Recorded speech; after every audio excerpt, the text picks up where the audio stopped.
शहर के सबसे बड़े और चमकते इलाके में एक बहुत ऊंची इमारत खड़ी थी। कांच की दीवारें, बाहर खड़ी महंगी गाड़ियां, अंदर तेज रफ्तार जिंदगी। यह वही जगह थी जहां दुनिया की सबसे बड़ी टेक कंपनी गूगल का ऑफिस था। हर दिन हजारों लोग वहां काम करने आते थे। सूट पहने लोग, हाथ में लैपटॉप, कान में ईयरफोन। लेकिन उसी गेट के पास फुटपाथ पर एक छोटा सा लड़का बैठा रहता था। फटे कपड़े, गंदे जूते, बाल बिखरे हुए। लोग उसे देखकर मुंह फेर लेते थे। उसका नाम था आरव। लोग उसे भिखारी लड़का कहते थे, लेकिन कोई नहीं जानता था कि उसकी आंखें हमेशा उस बिल्डिंग को क्यों देखती रहती थी। वो भीख नहीं मांगता था, बस चुपचाप बैठा रहता। कभी कभी पास पड़े कचरे से पुराने कागज या टूटा मोबाइल उठाता और देर तक उनमें कुछ ढूंढता रहता था। कभी ऐसा समय था जब आरव का जीवन बिल्कुल अलग था। उसके पिता एक अच्छे सॉफ्टवेयर इंजीनियर थे। वही उसे पहली बार कंप्यूटर से मिलवाने वाले थे। उसके पिता अक्सर कहते थे, बेटा, कोड सिर्फ लाइन नहीं होता, यह सोचने का तरीका होता है। रात को जब पूरा मोहल्ला सो जाता, आरव अपने पिता के पास बैठकर स्क्रीन देखता रहता। उसे सब समझ नहीं आता था, लेकिन मन बहुत खुश रहता था। फिर एक दिन सब बदल गया। कंपनी में एक बड़ा सिस्टम फेल हुआ और सारा इल्जाम उसके पिता पर डाल दिया गया। उन्होंने बहुत समझाने की कोशिश की, लेकिन किसी ने उनकी नहीं सुनी। नौकरी चली गई, इज्जत चली गई और कुछ महीनों बाद बीमारी ने उन्हें भी छीन लिया। मरते समय उन्होंने बस इतना कहा, बेटा, सच कभी मरता नहीं, बस देर से सामने आता है। पिता के जाने के बाद आरव अकेला रह गया। रिश्तेदारों ने साथ नहीं दिया, घर छूट गया और वह सड़क पर आ गया। लेकिन उसने पढ़ना नहीं छोड़ा। दिन में वह चुपचाप बैठा रहता और रात को टूटे मोबाइल, फेंके हुए लैपटॉप के हिस्से उठाकर सीखता रहता। जहाँ लोग गंदगी देखते थे, वहाँ वह ज्ञान ढूंढता था। धीरे धीरे उसने खुद ही कोडिंग सीख ली, बिना टीचर, बिना क्लास, बिना इंटरनेट, बस पिता की बातें और खुद पर भरोसा। एक दिन अचानक पूरे शहर में हलचल मच गई। खबर फैल गई कि गूगल का सिस्टम हैक हो गया है। ऑफिस के अंदर अफरा तफरी मच गई। सर्वर डाउन हो चुके थे, डाटा लॉक हो गया था। मीटिंग पर मीटिंग हो रही थी। बड़े बड़े इंजीनियर परेशान थे और बाहर वही भिखारी लड़का बैठा था। उसने अंदर की भागदौड़ देखी, स्क्रीन पर चमकते लाल अलर्ट्स को पढ़ा और धीरे से खुद से कहा, यह हैक नहीं है, यह लॉजिक एरर है। आरव उठा और गेट की तरफ चल पड़ा। सिक्योरिटी ने उसे रोक लिया। यहाँ क्या कर रहे हो, हटो यहाँ से। आरव शांति से बोला, सिस्टम में दिक्कत है, मैं ठीक कर सकता हूँ। गार्ड हंस पड़ा, तुम इस हालत में? लोग रुककर देखने लगे। कुछ ने मोबाइल निकाल ली। कोई बोला, भिखारी गूगल ठीक करेगा। कोई बोला, आज का सबको हीरो बनना है। लेकिन आरव चुप रहा। उसकी नजर सिर्फ अंदर लगी स्क्रीन पर थी। तभी एक सीनियर इंजीनियर बाहर आया। उसकी आंखों में थकान थी। उसने आरव को देखा और उसकी आंखों में कुछ अलग सा पाया। डर नहीं था, घबराहट नहीं थी, सिर्फ फोकस था। उसने पूछा, तुम क्या जानते हो? आरव ने शांत आवाज में कहा, आपका सर्वर डाउन नहीं है, आपने गलत पेज अपलोड कर दिया है। वहाँ अचानक सन्नाटा छा गया।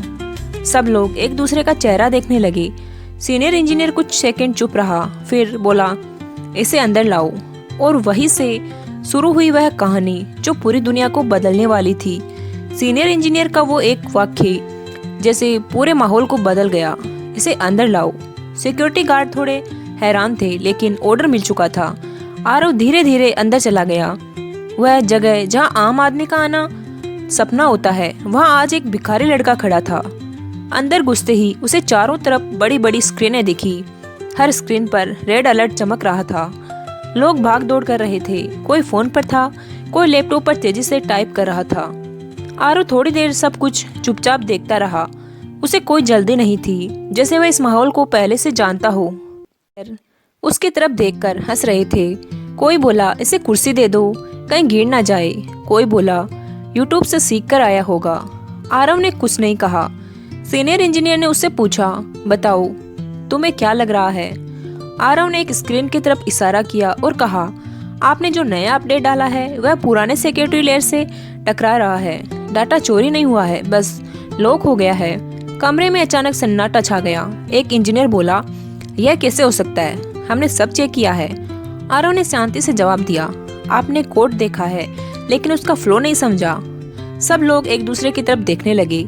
सीनियर इंजीनियर ने थोड़ी देर सोचा, फिर बोला, ठीक है, इसे एक सिस्टम दे दो। एक लैपटॉप उसके सामने रख दिया गया। आरव ने कुर्सी खींची, बैठा और स्क्रीन को देखने लगा जैसे वो उसकी पुरानी दोस्त हो। उसकी उंगलियां धीरे धीरे कीबोर्ड पर चली, पहले बहुत धीरे फिर तेज। कोड की लाइनें स्क्रीन पर भागने लगी। कमरे में सिर्फ कीबोर्ड की आवाज थी। कुछ मिनट बीते, 5 मिनट, 10 मिनट। एक इंजीनियर ने फुसफुसा कर कहा, यह तो सच में समझ रहा है। तभी आरव रुक गया और बोला, यहीं पर गलती है। सब उसकी तरफ देखने लगे। यह लाइन आप लोगों ने कल रात बदली थी, यहीं से पूरा सिस्टम लॉक हुआ है। सीनियर इंजीनियर ने आंखें चौड़ी कर ली। यह तो सिर्फ हमारे इंटरनल लॉग में था। आरव बोला, क्योंकि यह मेरे पापा का लिखा हुआ कोड है। कमरे में जैसे बिजली गिर गई। सब चुप हो गए। किसी ने पूछा, तुम्हारे पापा? आरव ने गहरी सांस ली और बोला, हाँ, वही जिन्होंने यह सिस्टम बनाया था और जिन्हें आपने गलत समझकर निकाल दिया था।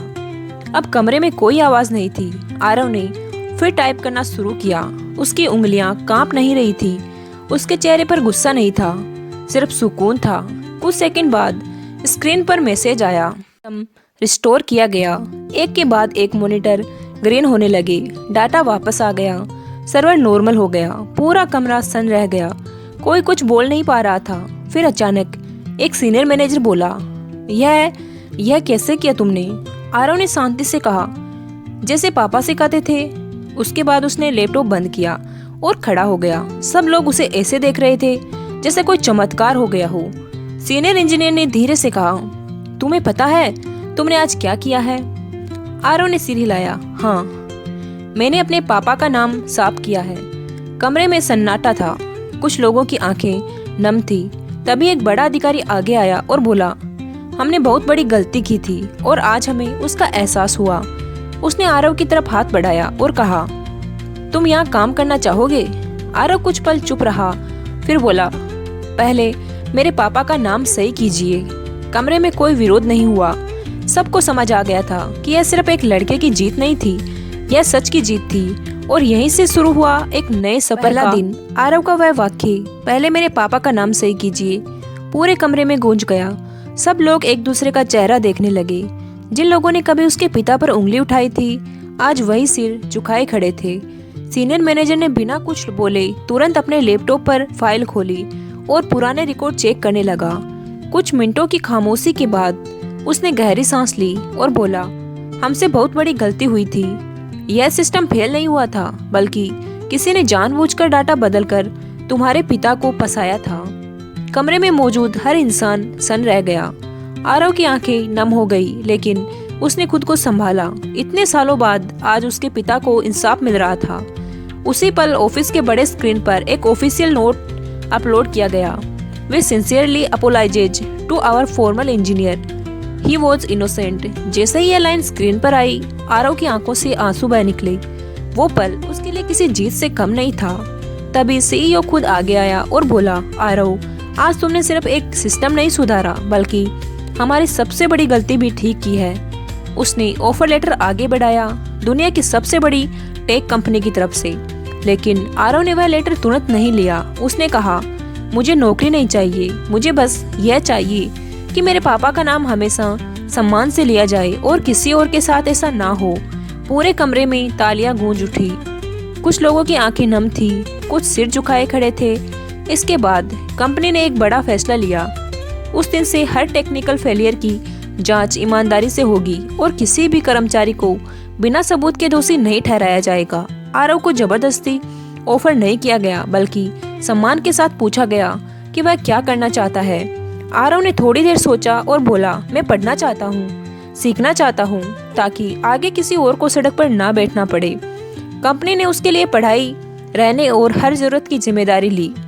कुछ महीनों बाद वही आरव जो कभी गेट के बाहर बैठा रहता था, अब उसी बिल्डिंग में एक स्टूडेंट नहीं बल्कि एक रिसर्चर बन चुका था। लोग अब उसे नाम से बुलाते थे, इज्जत से बात करते थे। आरव आज भी कभी कभी बाहर उसी जगह बैठ जाता जहाँ कभी उसने रातें काटी थी। फर्क बस इतना था कि अब वह वहाँ किसी से भीख नहीं मांगता था, बल्कि लोगों को उम्मीद देता था। वो बच्चों से कहता, हालात तुम्हें तोड़ सकते हैं, लेकिन तुम्हारी सोच अगर जिंदा है तो कोई तुम्हें हरा नहीं सकता। कुछ सालों बाद जब मीडिया ने उसकी कहानी दुनिया को बताई तो हर कोई हैरान था कि कैसे एक भिखारी समझा जाने वाला लड़का दुनिया की सबसे बड़ी टैंक कंपनी का सबसे तेज दिमाग बन गया। लेकिन आरव आज भी खुद बड़ा नहीं मानता।